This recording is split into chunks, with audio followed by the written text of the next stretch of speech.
the American people stand firm in the faith which has inspired this nation from the beginning. We believe that all men have a right to equal justice under law and equal opportunity to share in the common good. We believe that all men have the right to freedom of thought and expression. We believe that all men are created equal because they are created in the image of God. From this faith, we will not be moved.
Hello and welcome to the Freedom of Thought podcast. I am your host, Paladino Joey, or Joey Awajan. Freedom of Thought is available on all of your favorite podcasting apps. I thank each and every one of you once and always for downloading and listening to this show. It is a great pleasure to be back on board with you once again today. As in this show, it's going to be a little bit different. In a lot of ways, you could say Gerald String out of South Dakota. Gerald from South Dakota, formerly of Gerald from Nebraska. He's from South Dakota, went to Nebraska, and then went back to South Dakota, if that makes sense. So, obviously, salt of the earth, human being, one of the greatest people you'll ever meet. You'll hear a lot about what he has to say. It's going to be a very large phone call today, something along the likes of 17 plus minutes, which is 1,000% fine when you consider all the details he went into. It's kind of basically like he's the guest host today in a lot of ways. I'm just kind of like the bumper host, if you know what I mean. Like, say, I'm the pastor of the church, and today we have this great guest pastor. Come on up and give honor to honor is due, that kind of thing. Like clap for the person, they come up and then they take over, and then the host pastor comes back and closes the service. That's pretty much kind of in a way what it's going to be like. Not that I'm a pastor.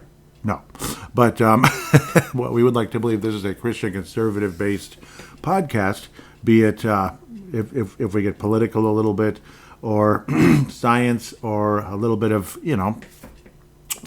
opinions and such, even paranormal type stuff, obviously, and again, all that giants, Nephilim, and even some Bigfoot stuff in the future.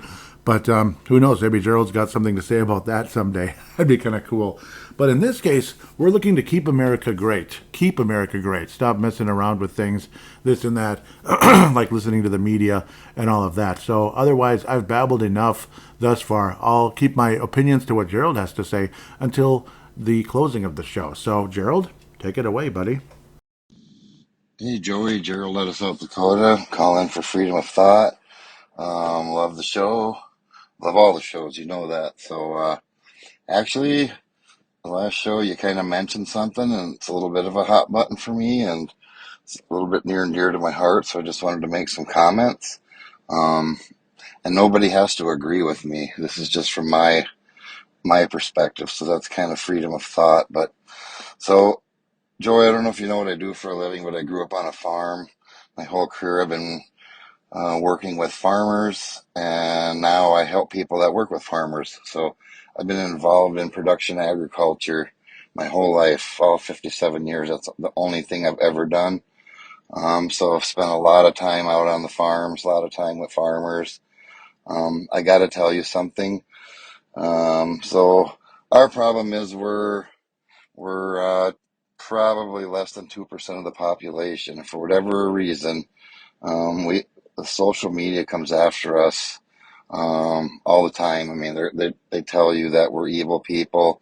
We're putting bad chemicals in the soil. We're ruining the earth. We're putting chemicals in your food, and we're just horrible people. And so I got to tell you, that's not true. So I've worked with farmers from all over, and so that's why I've moved around with my job and whatnot. My career, I've moved around to different areas and helping different groups. And like I say, now I'm helping people that work with growers. So I've met growers from, farmers from North Dakota, Montana, Wyoming, Colorado, Kansas, Nebraska, back to South Dakota. So I started in South Dakota, back home in South Dakota. So hoping this is where I retire.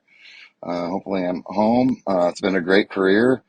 But I got to tell you, so the farmers that I've met in my life, great, outstanding, hardworking people.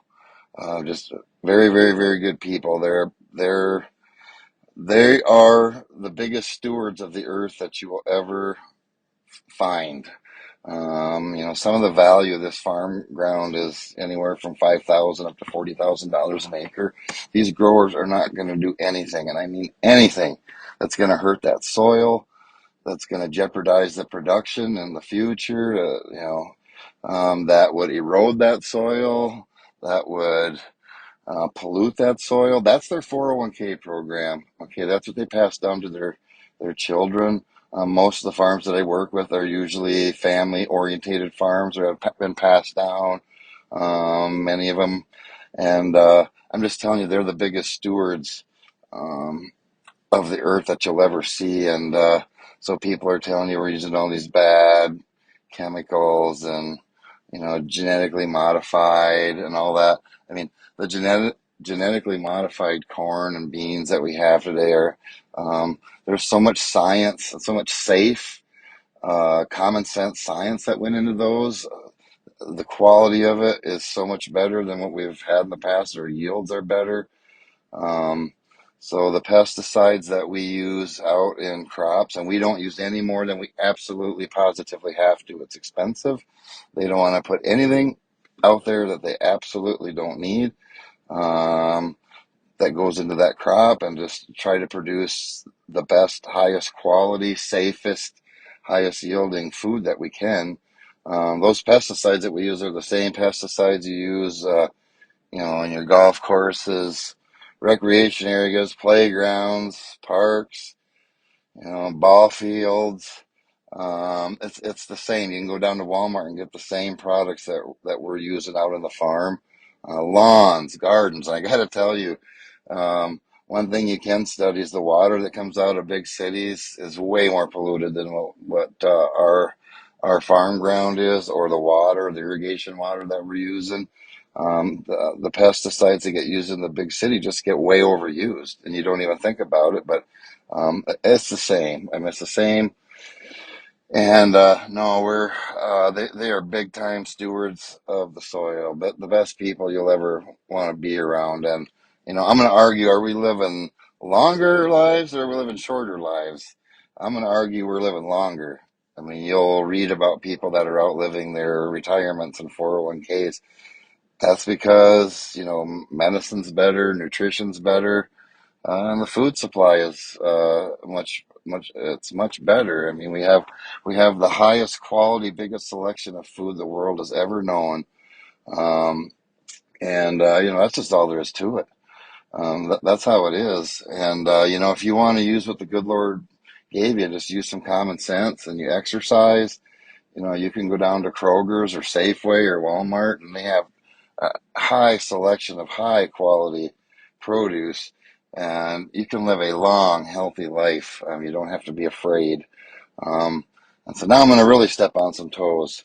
So bless their heart, the people that go down to like an organic food store and they thank, and the media tells you that's so much safer. You'll live longer. It's healthier for you. I'm here to tell you, and I've been in as many crops as anybody. I've been in organic crops. I've been in traditional crops. Um, there's no data, there's no science behind that. If you don't believe, and I say don't believe me, research what organic farming is, what they do, why they do what they do. And people want to believe they don't use chemicals in organic farming. They do use chemicals. But they're just different than what we use. You have to get them registered with the OMRI. You can Google that; it's out there. You can see they got hundreds and hundreds of chemicals they can use and do use on organic farming.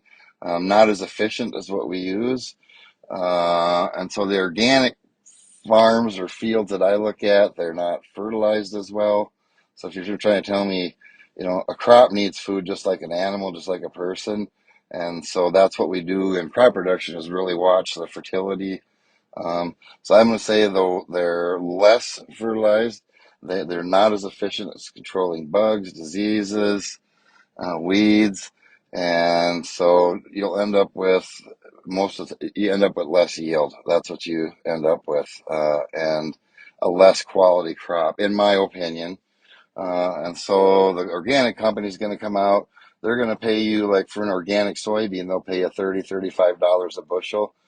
A traditional good soybean, they'll pay you $10 a bushel. So they're going to pay you a lot more um, to do with it, to raise less bushels, and then they're going to spin that and tell you it's safer for you, it's more nutritious for you, and there's just no science, there's no data that would suggest that. I'm going to say it's not as nutritious.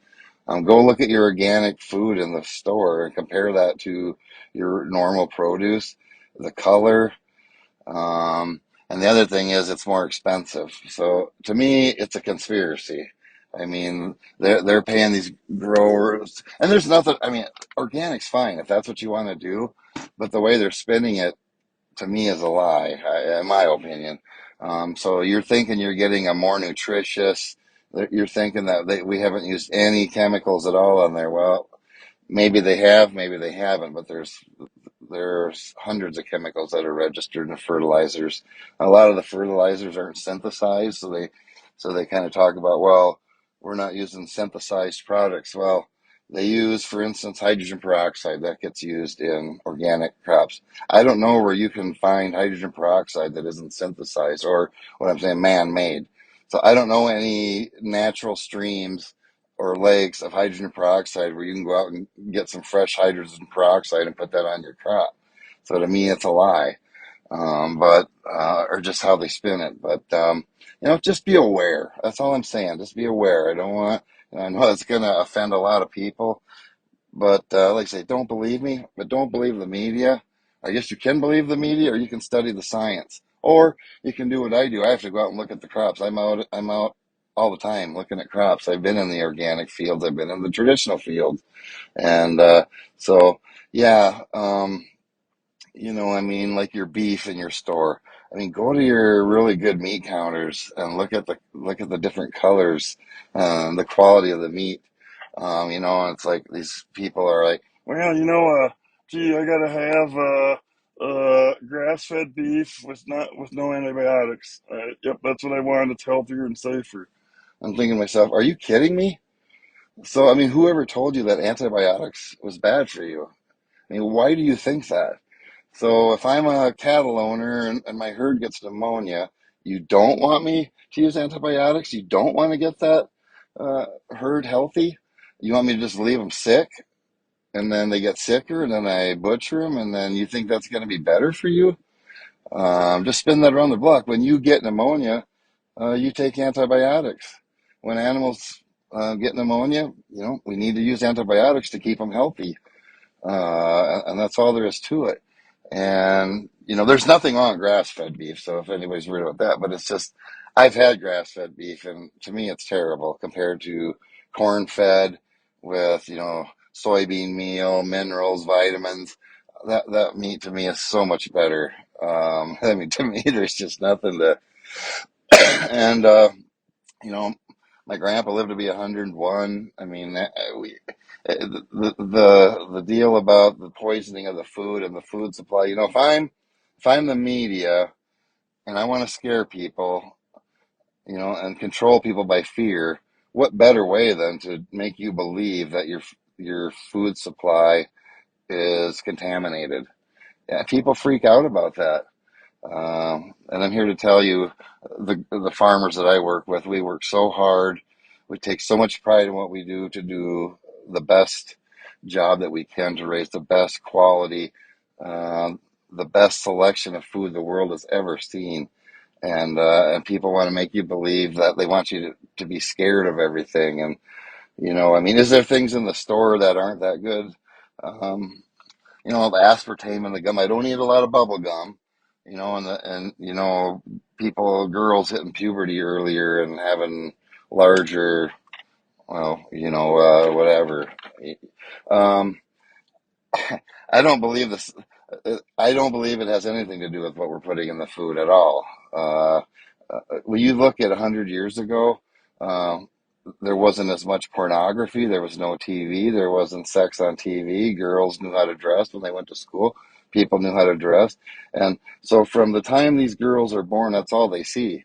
They see on TV, they see, people having sex. They see people not dressing the way they should. Every movie, every joke, every innuendo is something about sex, and it gets in their head. And to me, it's all stimulation. That's your environment of what you see.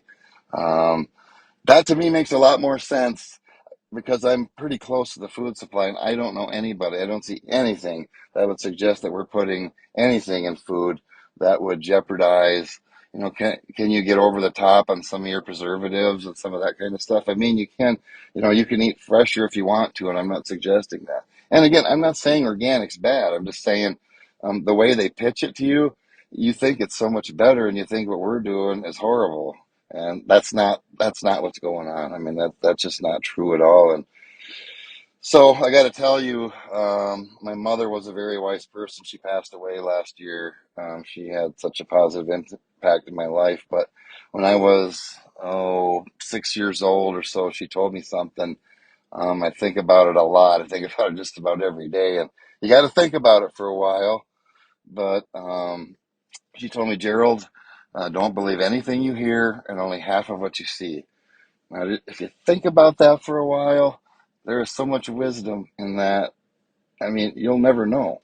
I mean, she was so wise, and you know, um, if you want to be scared, go down to the meat market and get a good chunk of nice red beef, and go home and have burgers and grill and think, and it was raised with corn-fed beef, and we did use antibiotics to keep them healthy. You can be rest assured. I know many, many, many, many people out in the country. That's all we'll ever eat because we know that it's better. We know it's just as safe, maybe safer. In organic farming, sometimes they'll use raw manure. There's nothing wrong with doing that except for the fact that there's more E. coli, there's more bacteria in that when it's not chilled into the soil or you put it directly on top of the crop. I'm not saying that happens all the time either. I don't want to scare you on that side of it either. I don't want to be like them and lie, but I see that we don't use raw manure and basically in traditional production. Usually that's put on ahead of time. It has time to break down in the soil.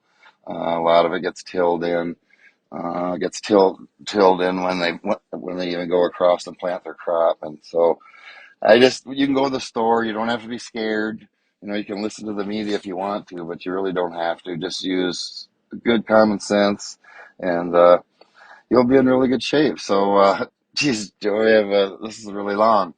But maybe maybe this is something that we can actually agree to disagree on or talk about it. I'm not saying you disagree.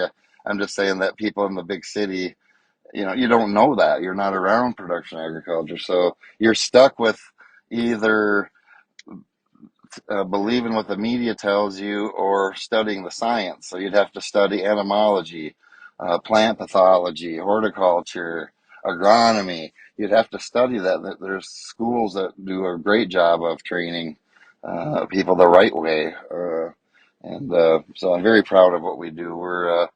I don't want to hurt people. I don't want to make people sick. I want to help people, and I want to have a positive impact in people's lives. And The people that I work with were pretty hardworking people, and the farmers, I mean, they're like I say, they're the biggest stewards of the earth that you could ever see. So anyway, I just wanted to put my that's kind of what freedom of thought is, to put my point of view out there, and you can talk about it, and you don't have to agree with me, you don't have to believe me, but you are kind of stuck with either studying the science or believing what the media tells you. So what better way to control people than to put fear about the food supply? We all have to eat. It's something that everybody has to do. So if they can scare you and control you through fear, through the food supply, that's kind of what COVID was, in my opinion, controlling people through fear. So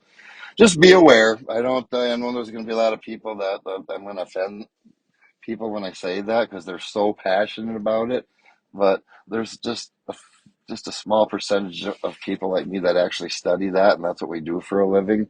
And we're not evil people. We're not crooked people. We're just trying to make an honest living, and we work hard, and we take a lot of pride. As said earlier, to me, right now, today, you got the largest supply of the best quality food the world has ever known. And I think we're living longer lives, not shorter lives. So, um, anybody that wants to challenge that we're putting poison and chemicals in the food and it's making us less healthy, might want to do some more studying. So anyway, Joey, keep up the great work. Thanks for letting me, tell my point of view of what I do. And I appreciate that a lot. I appreciate the hard work, and we'll talk to y'all later. Thank you. Again, thank you very much. Gerald String out of South Dakota. Again, that's what freedom of thought is all about. And you know what? People out there, if you want to do something like that, you can do it. In this day and age with technology and such, with smartphones, you can make pretty darn good audio, even if you're, wherever. If you're in your car, you're outside. I mean, I've done whole shows that way before. Today I'm doing my section of the show in studio. Maybe I should have been outside. It's gorgeous, but it's only my part's so short, so it doesn't really matter. And then I can edit and get things all together here, produce the show. Enough about me. As for, I'm not going to sit and unpack every single thing, generally speaking, but yes, I think there's somewhere where I may have made a mistake a tiny bit, maybe making it sound like it's farmers and such that might be putting weird chemicals in foods that are turning people into, kind of like steroids and such. My opinion on that is more of like places like McDonald's, places like Burger King, where they get the food right from the farm. I mean, eventually from farmers, but it's probably processed in several different ways along the way from there to the store, that type of thing. So certain chemicals that may be put into the foods during the process from the farm, not at the farm, not during the growth of the plants or the chickens and cows and hogs and stuff like that, but more of like along the way. Now, of course, I know that's not what Gerald is necessarily getting at, like that I'm just, jumping in and pointing fingers at farmers. No, that's not what's going on, and either. A lot of great points, though, Gerald. A lot of great points about organic and how, how do we truly know anyway? Like how they say it's organic and this and that, and then every time you see, say, like a regular avocado, that's like a huge example that you see all the time. And it's funny, I got the window wide open, so it sounds like I'm outside anyway. Weather like this, whew, I mean, when it's mid-60s in September, it is freaking wonderful. But anyhow, sorry. So you look at the avocado, say like a regular avocado, and then the organic avocado. Let's see. Well, if it's all just about looking at the two, I mean, I'm going to take the regular one 10 out of 10 times. Look at the size of that thing, and it's shiny and gorgeous and beautiful. And then you get the organic one, it's kind of dinky, wilted looking thing, and it costs more. Why? Why? And I know you don't judge on the outside with everything, but I mean, let's see, a nice, big, huge, nice, beautiful yellow banana or some little wilted thing. I don't know. And I'm not saying everything organic is wilted, yet at the same time, at the same time, it is, I don't know. I mean, it doesn't pass the eye test right out of the gate, that's for sure. They're not bad necessarily, but are they better? I don't think so. So I think Gerald makes a great point there, and I can understand being this is literally Gerald's lifelong, career, why he would have a lot to say. And, it's like turning to the expert. Okay, let's hear from the expert. And we heard from the expert today. You know what I mean? So again, like when we're talking about, say, what, RFK, let's make America healthy again, and all that, and the title of this episode is Keep America Healthy. Like, let's not, let's keep it healthy, generally speaking. And again, see, like the Make America Healthy side, again, goes to some of these, processed foods that go through God knows what from the farmers that eventually to the person's plate. Not because of the farmer, but because of along the way, all these companies, these middlemen along the way that process the food. Like, say, a Tyson, like, say, Banquet. You know what I mean? Who knows? Maybe I'm even stepping on people's toes there, but it is what it is. Like a McDonald's, a Burger King, a Wendy's. Wendy's seems to have more quality food than the others. I'm just saying, if you have to pick fast food, I think Wendy's seems to be closer to like natural chicken. Like, say you order a spicy chicken or a home style chicken, and they even have grilled chicken as still, which is great. It looks more natural, say, than a McDonald's or a Burger King. Those just reek of being processed and chopped in a million pieces, and God only knows what's been added in there. The whole green slime thing when they talk about McDonald's and such. That's more of where myself and, say, the RFKs of the world are generally fighting against.